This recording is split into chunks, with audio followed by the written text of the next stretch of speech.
aeroplane जो पाए जो मुझे मतलब नहीं इधर से सी व्यू से कना लागनी कोई दो इनो Delhi le ko 1 year sele aduna adi som koi gi Manipur gi jinsak mag ta saling ma phau buni na ba kai de hotel lege karige WhatsApp Facebook te dum sastum da ha de phanga pa man cái nó xí gì vô ấy xí mày xí gì ấy tên biro chứ quá hàng I'll say this is the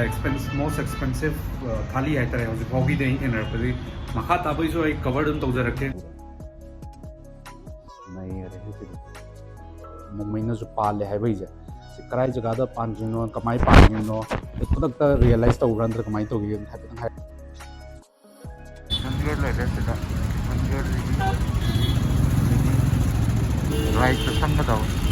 These are some of the like. Good morning ma'am Kuramjari ngasi anau un bisiga anau phong lai ngasi Meitei Chakhum haidana ko koi gi Kishangarh rom da lei baje si Kishangarh is mai chakka da le si matak ka le si yeng je ha to sangaga sile re koi Meitei Chakhum je matak ta koi fourth floor se da mane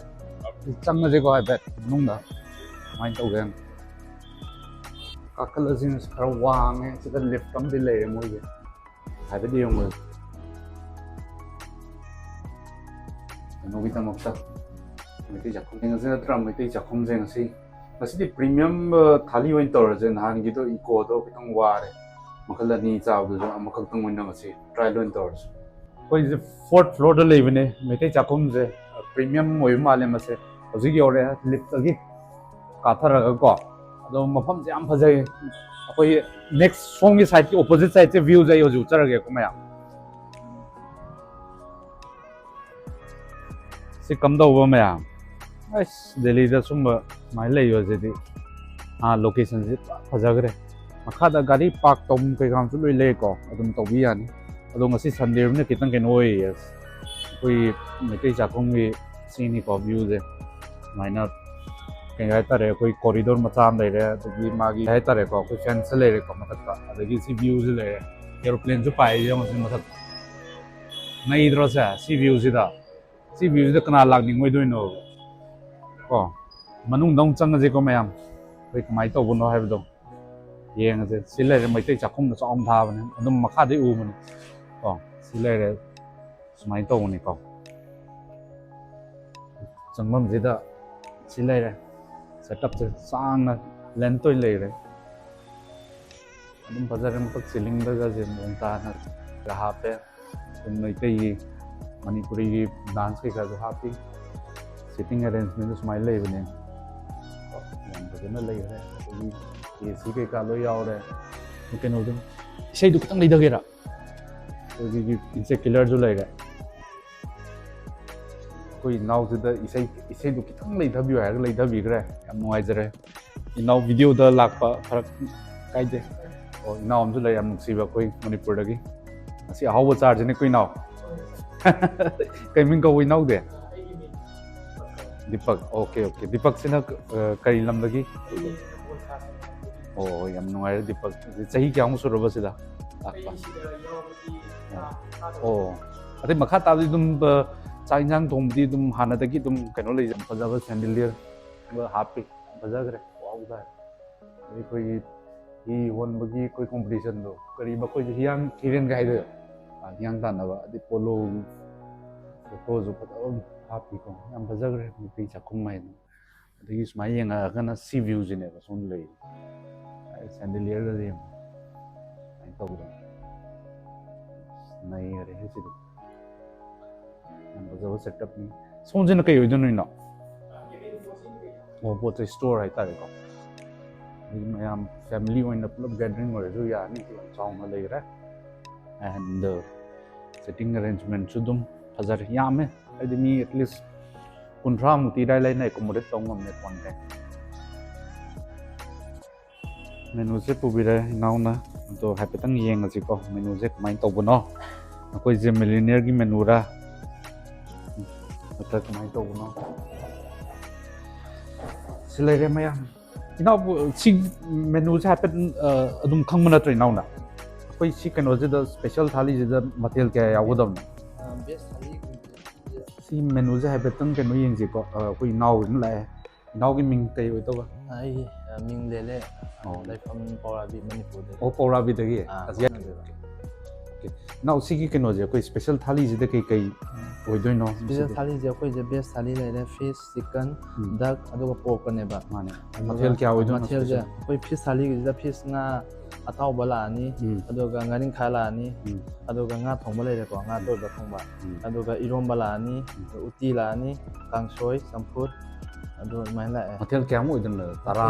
tara mu asar gula ke ka hapaga tara mu ओ तारा ती तुम हेलने को कोई सीमा मन लेरे में आमी बिरो special थाली जिदा 4:30 दे स्टार्टिंग नि को आई ngasi जे फिश ओइन लोंग नि फिश साइब जे कोई मैम थोंगु दे चिकन मुजि दे कोई सान थोंगम साबनि न को कनो जिंग तोर जे बा फिश ओइन तोर जे को अदगी इको थाली गुम्बा अदु मुदु लेत्रे को थाली अदु दि लेत्रे नत्रा कोई थाली एडोन नम याम लेरे सिदा अतोइबा तोंबा अंगोबो तोंबा सि तोंगा नमो कोई थाली स्पेशल थाली जी याव मतिक अखोइना एक्स्ट्रा लोग हाइरिस दि लोगदम ने नत्रा हापै दि लेत्रे बा नत्रा ओके थाली हजि पिरेबा थाली दु याव द दु मखनी मदु दि हेन कोई सर्विंग साइज वांखत के हाइता एडोन लोग तार अतै कोई थाली नतबिदा चुमनगी लोगे जो लोय लेरे सिदा po athongba angauba थरोय dak angauba dak athongba chicken angauba veg तसु लोरे nga toiba non veg ta pork chagem bomba iromba chamthong adagi main course veg to uti leire ko 90 de hore hawai thongba 70 chahau kher leire champut plain rice bachama gi ore ai size to dum uchara ge ko me aming biro dun starter de ngo bora leire pakora thongba adagi alu mixture kili chana adagi non veg to na bora ek ki bora ju leire mimi singju adu oda isures yeng biro happet nu ko gyan tar ne siri self explanatory hai tare ko the drinks hai tare koi beverages में हम लेदना कोई चा वगैरह cold drink वगैरह juice वगैरह तुम ले को कॉफी नु चाइनीज टाइप हो नूडल्स कई का सुम बजे तुम चला मनी ऑनलाइन में ऑर्डर अदगी चाइनीज ता चिली पोटैटो दुदा में हम ले सी जो तुम आई फोटो तुम हापचर के में हम यम बिरो मेती चाखुम जी बगी ले रे ओय इनाउ कोई जे स्विगी एंड जोमेटो जो तुम ऑर्डर तुम चटना तरा चले स्विगी जोमेटो अनि मक चले ओके अदगी तुम अखोई ऑनलाइन ऑर्डर तोगे जु यारे अदुगा मफम लाके जु यारे मफम दुते ए तुम हाइजरम ने सी म्यूजिक तम फजर रे इनाउ सुन ले इनाउ आई के नोइन तोर जे जुकी फिश थाली दो अदु इन सेम्बिरो को आई कोरान गाइजरी क्याम हाउबनो दो ngasi हाइजर आगे ओके सेमि लोय दो होय होय Chakhum da lakpane koi Kishangarh jida Vasant Kunj ke opposite side to da ko koi gi madam du theng re koi customer oina adu madam si happy adum haibiro ai gi first time obni ko madam gi I think hana ju lakre adu simram da happy haibi jira si kyam toina lakpano kyam kuirabno ai ju Delhi de le ko 1 year sele aduna adi som koi gi Manipur gi jinsak bang ta chaling ma phau buni na ba kai de hotel lege karige WhatsApp Facebook dum system da wa da phanga ko myam na view thaga la ko myam yaw si hotel adamaine thengna ba de gi ai ju Meitei Chakhum de sak sa ba mamang chahi adi 2024 summer de gi dum man tai off le ba ga dum sida dum la adi isa gi dish phangmani na harawe da mane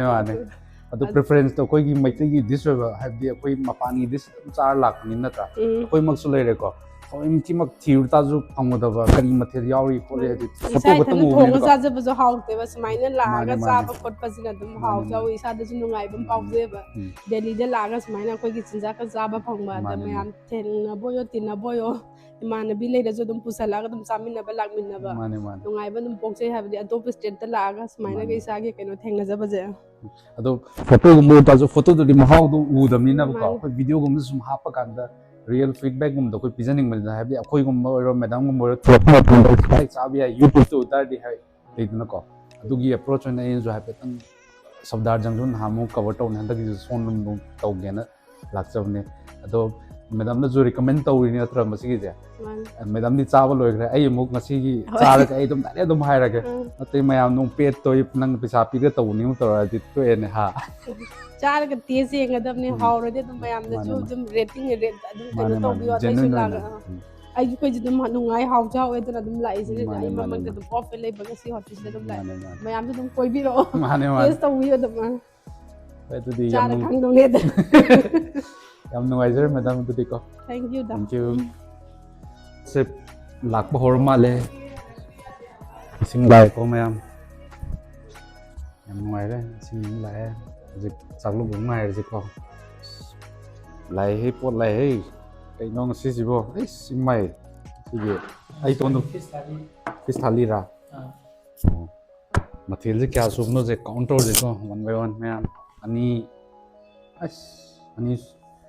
ꯑꯍꯨꯝ ꯃꯔꯤ ꯃꯉꯥ ꯇꯔꯨꯛ ꯇꯔꯦꯠ ꯅꯤꯄꯥꯜ ꯃꯥꯄꯜ ꯇꯔꯥ ꯃꯊꯛꯇ cherry on top 11 이씨 시자리 로에네 이데 하 이하우 시제 cây 오이도는 하이부터 하라게 nga mo ko ngobol le ko nga mo ko asina nga atoiba thongba atoiba asina hai thongba kai hai oidono hai je mangin os mangge mai ni he sina uti le si hawai le re si iromba iromba se karam iromba pani romba le do sina gajaga samthong tare ko samphut ni si samthong na ina soyore samphut samthong si gula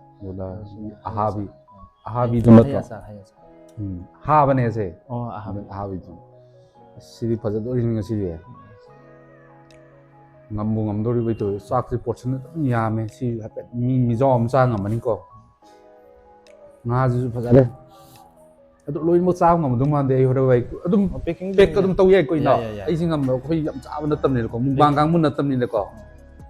dum yai na tra packing ju dum yani yani okay adu ai haurage ne ko hingda da bi da mo tra si plate si kem use na te ko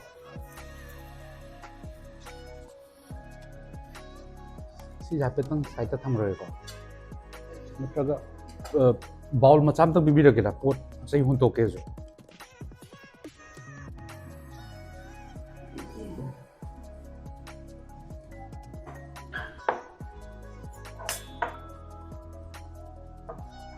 us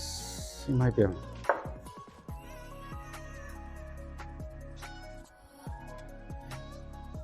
ai horगे ना साव या देखो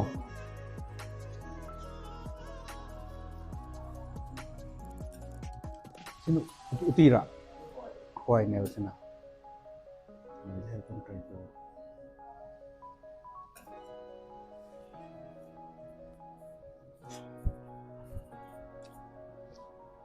yai Hawaii is okay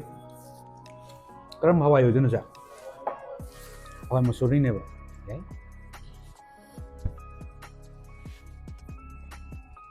ina uti manuti ni apa try tau ya ko oh yeah thank you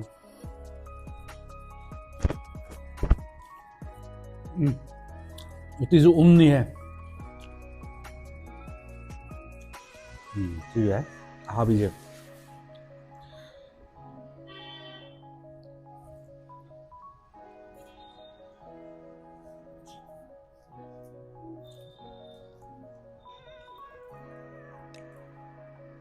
मोर में पति ले उड़ा मोर तो कितना happy रखेगा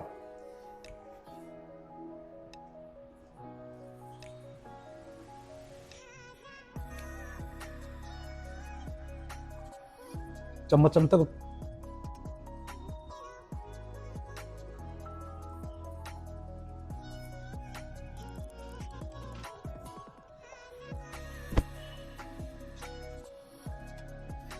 आज ट्राई करो इसको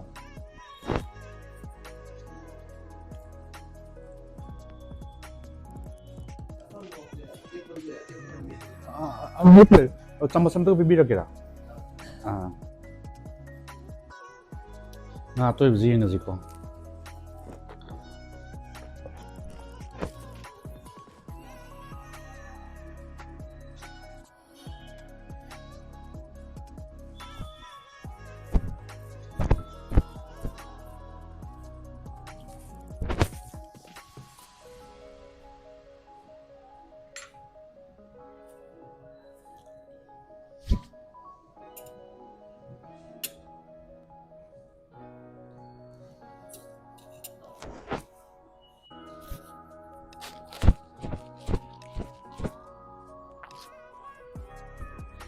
Atoiba hꯧꯖꯤꯛ fresh oin thongmane kainoga kai manin nga kai kai nga oiduna naule grass cup okay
동생이지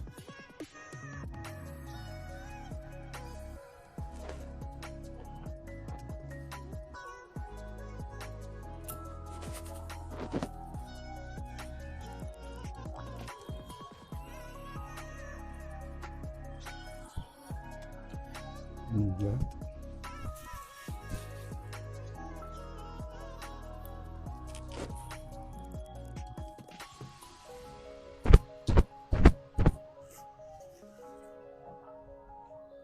पानी로 मने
어떻게 하오래?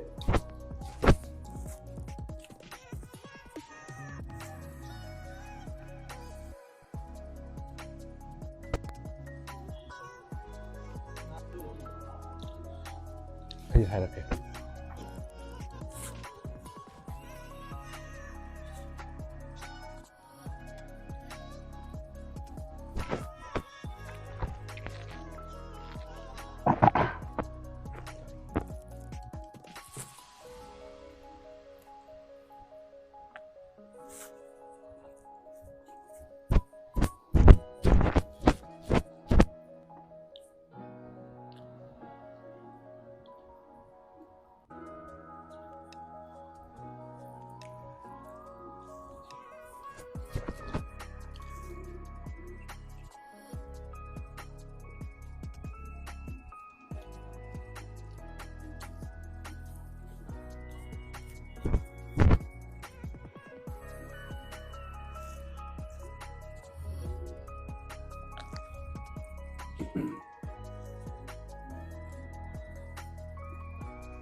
Kaideda, loire.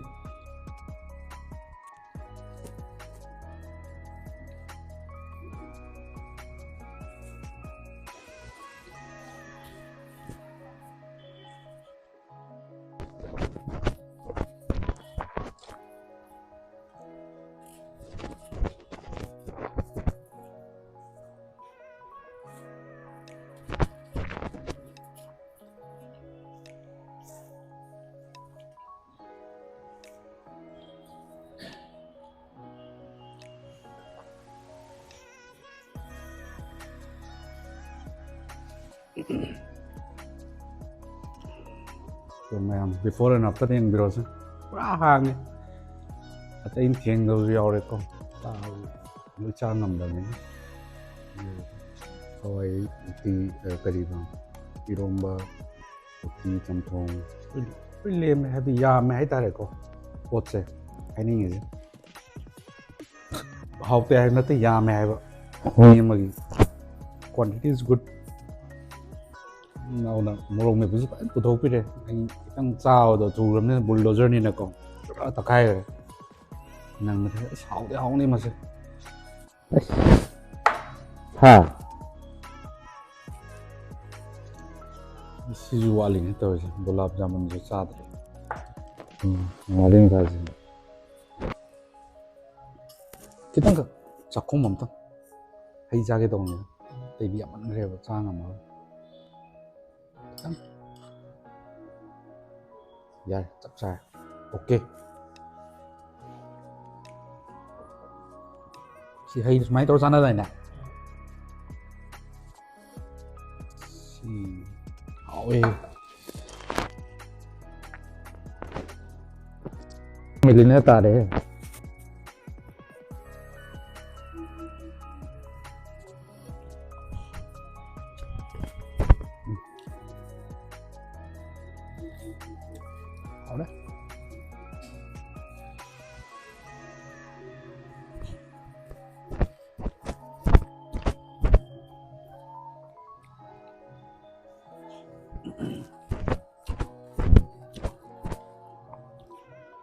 Even I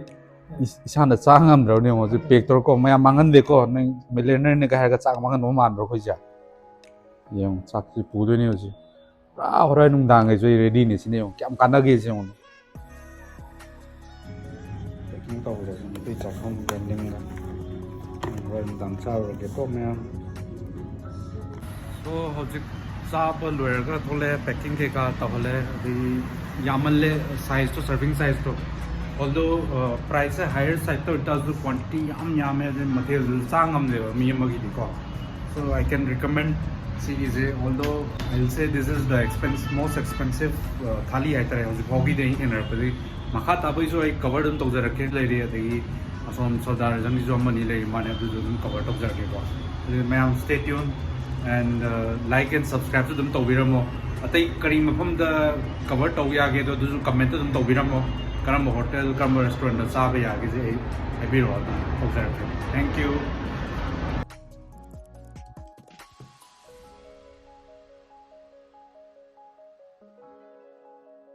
No minus pale have a Sikrai Jagada Pan, Kamai Pan, the product realized over under Kamai to give